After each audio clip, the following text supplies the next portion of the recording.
बिस्मिल्लाहिर्रहमानिर्रहीम। अस्सलाम वालेकुम। रोशनी लाइट चैनल की जानिब से मेरे तमाम नाजरीन को खुशामदीद।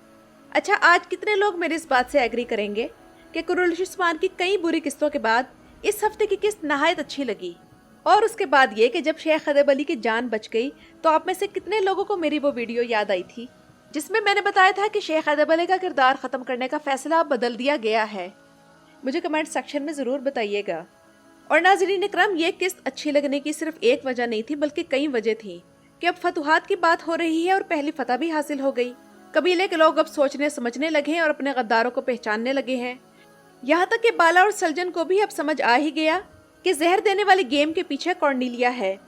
माइकल कोसिस की अदाकारी बहुत उम्दा थी और इस किस्त ने बहुत से अहम इश्यूज को भी कवर किया था। मसलन तुर्गुतुर कोसिस की मौजूदगी में सफ़ेद दाढ़ी वालों के एक जासूस की उस्मान से मीटिंग काफ़ी दिलचस्प थी। इसके अलावा ये किस्त काफ़ी बैलेंस्ड थी। ना तो हर वक्त उस्मान को फोकस किया गया और ना ही उस्मान को नज़रअंदाज किया गया। हर किरदार को मुनासिब वक्त और डायलॉग्स दिए गए। इसके अलावा सल्तूक कैल्ब भी नजर आए, लेकिन गैजा बे की कमी महसूस हुई। इसके अलावा किस्त का नाम भी बहुत खूबसूरत था, यानी बैन मुस्लिम, मैं मुसलमान हूँ। लेकिन मद्दाहों को इस किस्त की एक बात बहुत अजीब लगी जिस पर सवालात भी उठ रहे हैं कि जैसा कि इस किस्त में दिखाया गया है कि इब्राहिम फ़की, जो कि असल में एक ईसाई है, वो बरकिन और सालवी का निकाह पढ़ाता है, तो एक काफिर को निकाह पढ़ाता क्यों दिखाया गया। और सवाल उठ रहा है कि क्या ऐसे निकाह हो जाता है। तो नाज़रीन इकराम, आज की वीडियो में हम इस पॉइंट पर भी बात करेंगे और इसके अलावा अगली किस्त के आने वाले अहम वाक़यात पर भी बात होगी। तो अगर हम इब्राहिम फ़की की बात करें तो बेशक वो एक बाज़ंतीनी ईसाई है, लेकिन सालवी खातून समझती है कि वो मुसलमान है, इसलिए उससे निकाह पढ़वाने पर रजामंद हुई। लेकिन अगर देखा जाए तो इब्राहिम फ़की को इसकी क्या परवाह है कि सामने वाला मुसलमान है या नहीं, वो तो अपने मिशन पर काम कर रहा है। और अगर ये कहा जाए कि बरकिन बे क्यों राजी हुआ, तो शायद बरकिन बे मुसलमान नहीं है। जैसे दुर्र शारतुल के पहले सीजन में अमीरुल अजीज का वजीर नासिर मुसलमान नहीं था बल्कि ईसाई था। जबकि इस किस्त में आप लोग याद करें कि एरियोस ने भी इसे अपना एक नाइट कहा है। बरकिन की असलियत तो सालवे भी नहीं जानती और ना ही इब्राहिम फ़की की असलियत का इसे मालूम है। इसके अलावा वो बरकिन की असल नीयत से भी वाकिफ नहीं और इस राज से भी अनजान है कि बरकिन ने ही इसके वालिद इवाज बे और चचा उमर बे का कत्ल किया है।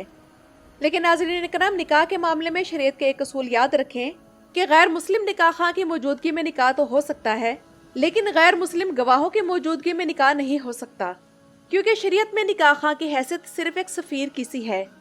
लेकिन शादी के मौके पर अगर लड़का लड़की मुसलमान हो तो गवाहों का भी मुसलमान होना ज़रूरी है, क्योंकि मुसलमानों के किसी मामले में कुफार की गवाही की कोई शरई हैसियत नहीं। क्योंकि उन दोनों गवाहों में से एक इब्राहिम फ़की का वही खास आदमी है जो हर वक्त उसके साथ दिखाई देता है, और उसके बारे में गालिब गुमान यही है कि वो भी बाज़ंतीनी ईसाई है। और अगर इब्राहिम फ़की का साथ देने वाले ईसाई ना भी हों, तब भी शैतानियत की पूजा करने वाले ज़रूर हैं, क्योंकि इब्राहिम फ़की तारीकी और शैतानियत की पूजा करने वाला मालूम होता है। लेकिन बरकिन बे के बारे में अभी तक कन्फर्म नहीं है कि वो ईसाई है या मुसलमान। चंद साथ पहले कॉर्नेलिया ने इब्राहिम फ़की से कहा था कि ये तुर्क क्यों हमारे साथ है, तो इससे ये अंदाज़ा होता है कि ये ओराल बे या फिर बेबुलत बे की तरह है, जो मुसलमान होकर भी मुसलमान का दुश्मन है। लेकिन हो सकता है कि कॉर्नेलिया ना जानती हो और सिर्फ इब्राहिम फ़की जानता हो, मगर जाहिर नहीं करता कि बरकिन बे मुसलमान नहीं है बल्कि कोई बाज़ंतीनी नाइट है। तो बरकिन बे की असल हकीकत तो हमें कुरैश उस्मान में आगे चलकर ही मालूम होगी। और अगर बरकिन बे ईसाई निकला तो इस निकाह को बातिल करार दे दिया जाएगा। लेकिन सालवे के बारे में उम्मीद है कि वो जल्द होशो हवास में आ जाएगी जब उसे बरकिन बे की असलियत मालूम होगी। लेकिन यहाँ एक तारीखी हकीकत भी आप लोगों के सामने रखना ज़रूरी है कि उस्मानियों के हमेशा बाज़ंतीनियों से अच्छे ताल्लुकात रहे और उस्मानी शहजादों और सलातीन की बाज़ंतीनी लड़कियों और शहजादियों से शादी तारीख का एक अहम हिस्सा है। इसीलिए कहा जाता है कि उस्मानी सल्तनत, रोमन सल्तनत और सल्जूकी सल्तनत का तसलसल थी। और एक ऐसा सीन जिसकी अगर तारीफ ना की तो समझे इस किस्त का हक अदा नहीं हुआ, वो था जरकोताय और काईयाल्ब का सीन। शुरू से आखिर तक नहायत खूबसूरत सीन था और मदाहों को उम्मीद है कि बोज़दैक आइंदा भी ऐसे सीन दिखाते रहेंगे, क्योंकि मुसलसल कई किस्तों से धमाकों, गद्दारियों, अहम किरदारों की शहादतों और जहर देने वाली अक्सार देख देख कर मद्दाह तंग आ गए थे। और इसीलिए मद्दाहों को लगा कि शायद ये किस्त भी ऐसी ही होगी। इसी वजह से इस किस्त की रेटिंग मजीद कम होकर 10.26 पर आ गई है। हालांकि ये किस्त शुरू से आखिर तक बहुत अच्छी किस्त थी। खैर, हम बात कर रहे थे जरकोताय और काईयाल्ब की, तो बोज़दैक ने बहुत अहम इशू को हाईलाइट किया है कि एक यतीम बच्चे और सौतेले बाप का आपस में कैसा ताल्लुक होना चाहिए, और इस मामले में इब्तदा भी सौतेले बाप की तरफ से ही होती है। काई एल्प की मुस्कुराहट बड़ी प्यारी है, और जिस तरह जरकोताई ने उस्मान के टेंट में दाखिल होकर इसके सीने पर हाथ रखकर सलाम करवाया, बहुत प्यारा सीन था। लेकिन अब परेशानी ये है कि क्या महमद बोज़दैक अहमद एल्प के किरदार की जगह काई एल्प का किरदार लाए हैं, क्योंकि काफी अक्सात से अहमद एल्प नजर नहीं आ रहा।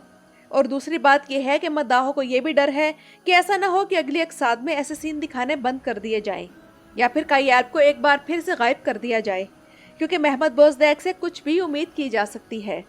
ऐसा मालूम होता है कि कॉर्नेलिया के किरदार का अगली किस्त में खात्मा हो जाएगा, क्योंकि एक्सपोज तो वो हो ही चुकी है। लेकिन चंद सवालात ऐसे हैं जो किस्त देखते हुए मद्दाहों के जहन में जरूर आए होंगे कि जब कॉर्नेलिया ने कहा कि आयशा खातून ने सूप बनाया है और उसने मारी को दिया, और उस्मान को ये यकीन भी है कि गुंदूज और आयशा बेगुनाह हैं, तो क्या इस बात से ये साबित नहीं होता कि कॉर्नेलिया झूठ बोल रही थी? तो तभी कॉर्नेलिया को फॉलो करना शुरू कर देते तो शेख हैदर अली को जहर देने की नौबत ना आती। और इससे भी बढ़कर बेवकूफ़ाना बात यह है कि अगर जोहरा और कॉर्नेलिया पर शक है तो दोबारा से जोहरा को खाना पकाने दिया जा रहा है, और कॉर्नेलिया भी उसी के पास चूल्हे के करीब बैठी हुई है, तो ऐसे सीन्स की कोई लॉजिक नहीं बनती। इसके अलावा उस्मान को भी इब्राहिम फकी पर शक हो चुका है, और इस किस्त में एक ऐसा सीन दिखाया गया है जिससे मिलता जुलता सीन बारबरा सलार की पिछली किस्त में भी देखा गया है।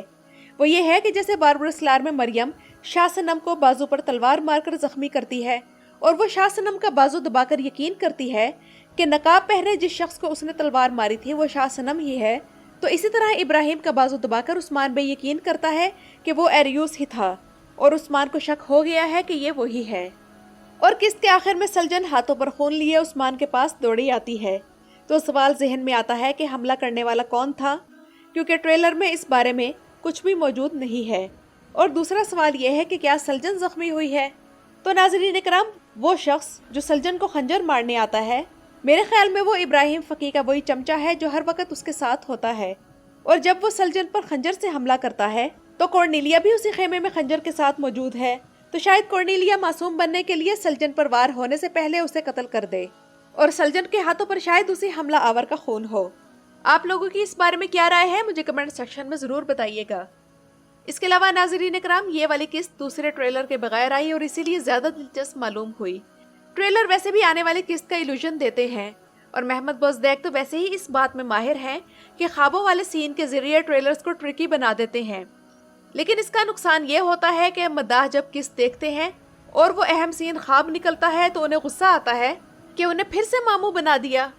तो नाज़रीन इकराम, ये तो थी मेरी आज की वीडियो। अपनी राय का इजहार ज़रूर कीजिएगा। मेरा चैनल विजिट करने का शुक्रिया।